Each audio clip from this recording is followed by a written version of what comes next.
నమస్కారం అండి. అంతర్యామిలో ఈరోజు అంశం లోకప్రియం. మనకు అందించిన వారు కేవీఎస్ఎస్ శారద గారు. వినిపిస్తున్నది మీ విజయభాస్కర్.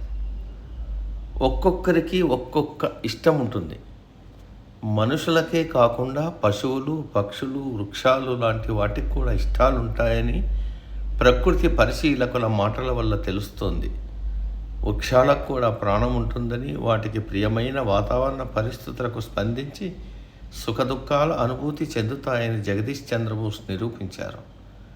పశువులు, పక్షులు లాంటివి వాటికి ఇష్టమైన వారికే మచ్చికవుతాయంటారు జంతు ప్రేమికులు. పక్షులు కొన్ని రకాల చెట్ల మీదే గూడు కట్టుకోవడానికి ఇష్టపడతాయి.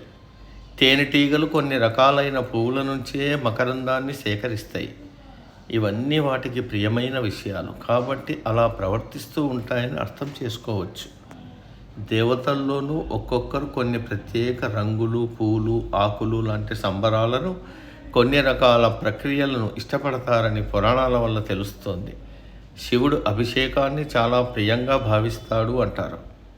హలాహలాన్ని మింగిన శివుడు భరించలేని తాపాన్ని భరిస్తుంటాడు.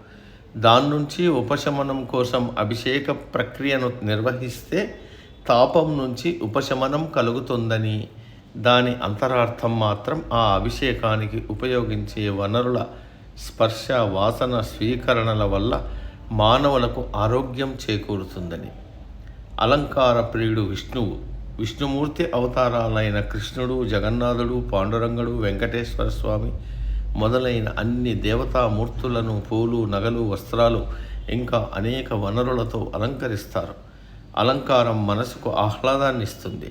ఆ స్థితిలో ఆ మూర్తిని దర్శించుకునే భక్తులకు అవ్యక్తానంద స్థితి కలుగుతుంది. ఫలితంగా వారి శారీరక, మానసిక పరిస్థితి బాగుపడుతుందని అంతరార్థం. నమస్కార ప్రియుడు సూర్యుడు. అలా అనడం వెనక ఆరోగ్య రహస్యాలు దాగి ఉన్నాయి. ఆదిత్య హృదయం పారాయణం, సంధ్యావందనం పేరుతో అర్ఘ్యమివ్వడం లాంటివి అన్నీ సూర్యకాంతి శరీరం మీద పడే విధంగా చేసేవే. వీటన్నింటి వల్ల స్వస్థత చేకూరుతుంది. సామగాన ప్రియ లలితాదేవి అంటారు. సామవేదం ఆయుర్వేద రహస్యాలు కలిగినది.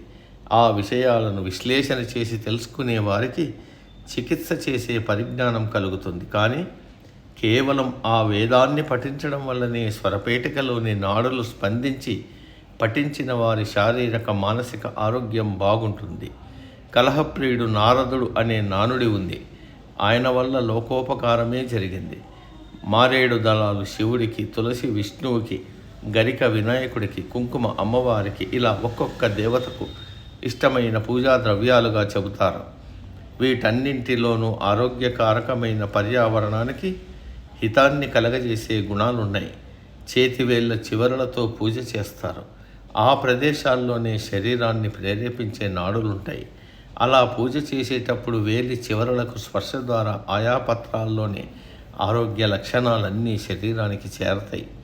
అలాగే మోదక ప్రియుడు వినాయకుడు, శరణుఘోష ప్రియుడు అయ్యప్ప స్వామి, ఇలా అనేకమైన దేవతలకు అనేక ఇష్టాలున్నట్లు ఆధ్యాత్మికవేత్తలు చెబుతున్నారు. అన్నింటి వెనుక ఆంతర్యం లోకోపకారం, లోక కళ్యాణమే. సమాప్తం. సర్వే జన సుఖినో భవంతు. అందరూ బాగుండాలి, అందులో మనం ఉండాలి.